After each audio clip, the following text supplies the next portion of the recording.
Xin chào các bạn. Hôm nay trong video này tôi sẽ chỉ cho bạn làm thế nào tôi đã làm bánh xèo. Đây là lần đầu tiên tôi đã nấu thử nó, vậy nên tôi đã làm một số lỗi. Tôi sẽ giải thích nó và thử cho bạn một số mẹo để làm bánh xèo sẽ thành đậm.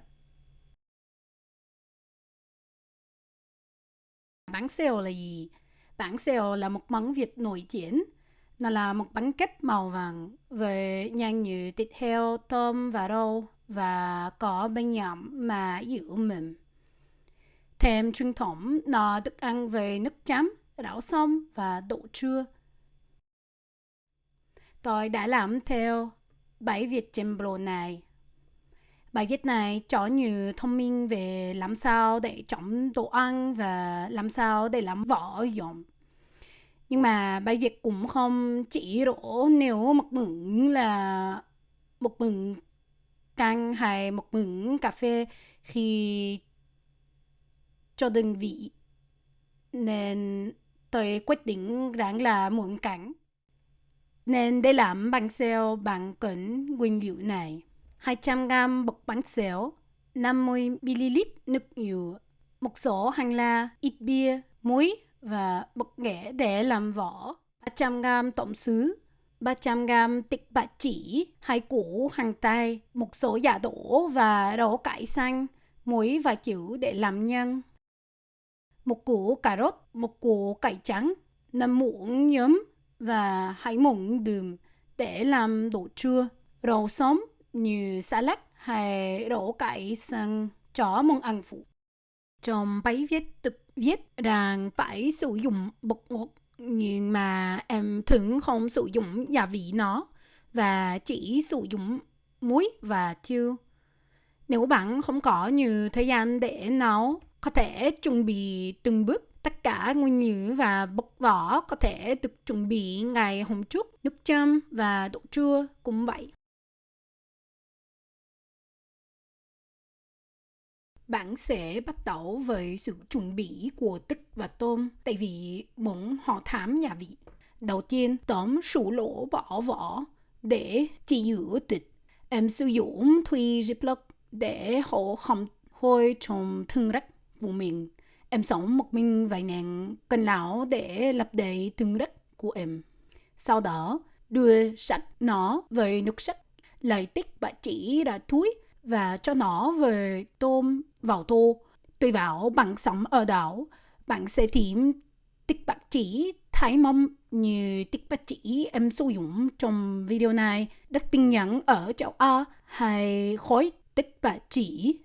Nếu bạn sử dụng khối, bạn cần phải thái mỏng nó bản thân. Bạn cần phải chú ý sử dụng tích bạc chỉ sống mà không sử dụng tích dầm bông. Thêm gia vị một nửa muỗng muối và một muỗng tiêu và trồng tốt. Chờ thời chữ 15 phút để thịt và tôm thấm gia vị. Chặt nhỏ một số hành lá và để riêng trong một bát trong bột bánh xèo với một cái muối, bột nghệ và một ít muối. Bạn có thể thêm thay bột bánh xèo ở siêu thị châu Á. Nó được gọi là bánh xèo hay okonomiyaki. Nếu không có siêu thị châu Á ở gần bạn, bạn có thể chọn 2/3 bột mì bình thường và 1/3 bột ngạo. Kiểm tra bằng đẳng sử dụng bột ngạo và hỗn màu ngọt nếp bột mochi vì kết cấu của bột sẽ bị sai. Trồng nguyên liệu khô thốt và sau đó làm một cái dính ở giữa bột. Đốt 400ml nước và 50ml nước dừa. Nếu không có nước dừa thì có thể sử dụng nước máy bình thường như em đã làm. Bạn cũng có thể thêm một ít bia vì bia sẽ làm bánh xèo giòn hơn. Cứ thoải mái uống nốt phần bia còn lại như em đã uống. Trong tất cho đến khi bột mình bạn không muốn mà có cục nào. Khi có bột mình, làm một số hành lá ở trong bột và trong tốt để bột nổi lên ở nhiệt độ phòng từ 20 đến 30 phút.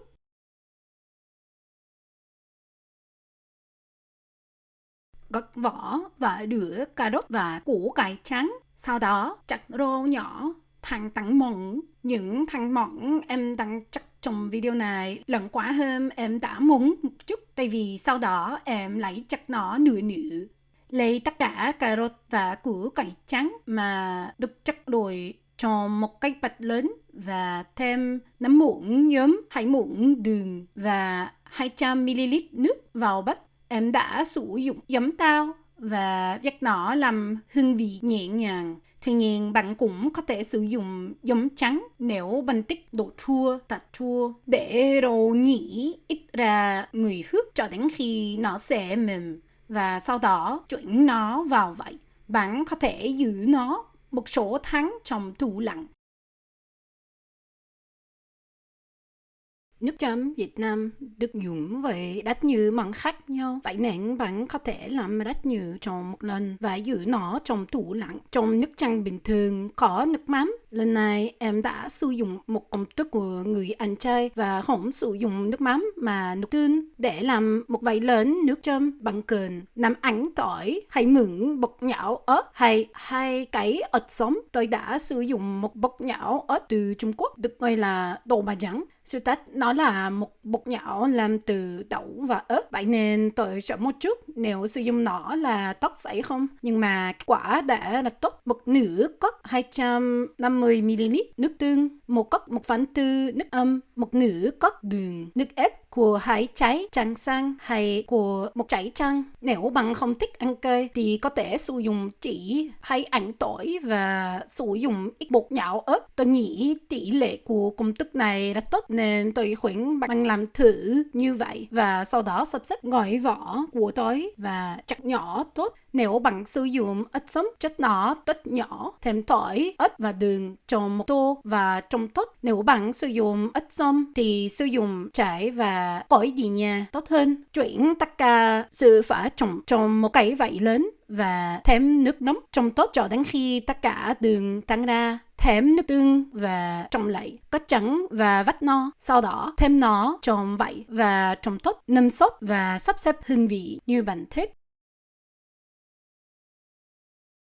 Nước nóng một số ở trong một cái chảo lớn. Cho công thức này sử dụng mỡ lửng rất tốt vì mỡ lửng làm món thơm hơn. Nhưng mà cứ sử dụng dầu ăn hay bơ vào bức này. Thêm tích heo và nướng tốt trước khi để qua một bên. Không thêm dầu nữa mà thêm tôm và nướng tốt để qua một bên trong một cái tô với thịt heo. Chặt rau xong và gia đổ và để nó nghỉ trong nước mặn. Nếu là công thức truyền thống thì phải sử dụng giá đỗ, nhưng mà tôi đã quyết định sử dụng giá đỗ đậu xanh. Gói vỏ của hàng cắt làm đôi và cắt nhỏ. Nếu khi cắt nhỏ hàng thì bạn phải khóc như tôi khuyến lấy hàng trong nước cho đến khi bạn nấu nó. Điều đó sẽ giúp bạn nha. Hãy trồng bột bánh xèo lại đi và lấy tất cả ở gần bếp lò để bắt đầu nấu nha.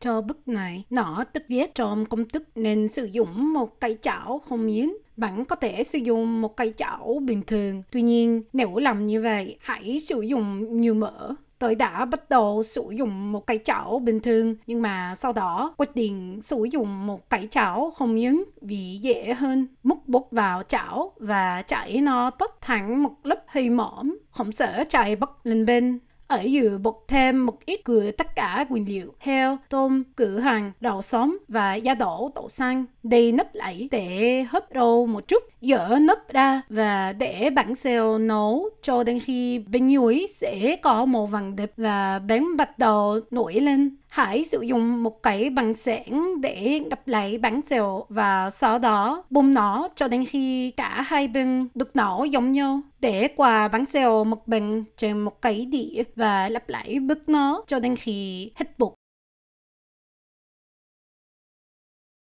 Trên một cái đĩa lấy một hay hai cái bánh xèo trên một số rau sống cho món ăn phụ. Lấy một ít đồ chua và một cái bát nhỏ nước chấm. Cứ chấm một miếng bánh xèo vào nước chấm, thêm một ít rau sống và đồ chua trong cái miệng của mình đi thì bạn sẽ có thích tất cả hương vị của Việt Nam nhé. Ăn ngon nha.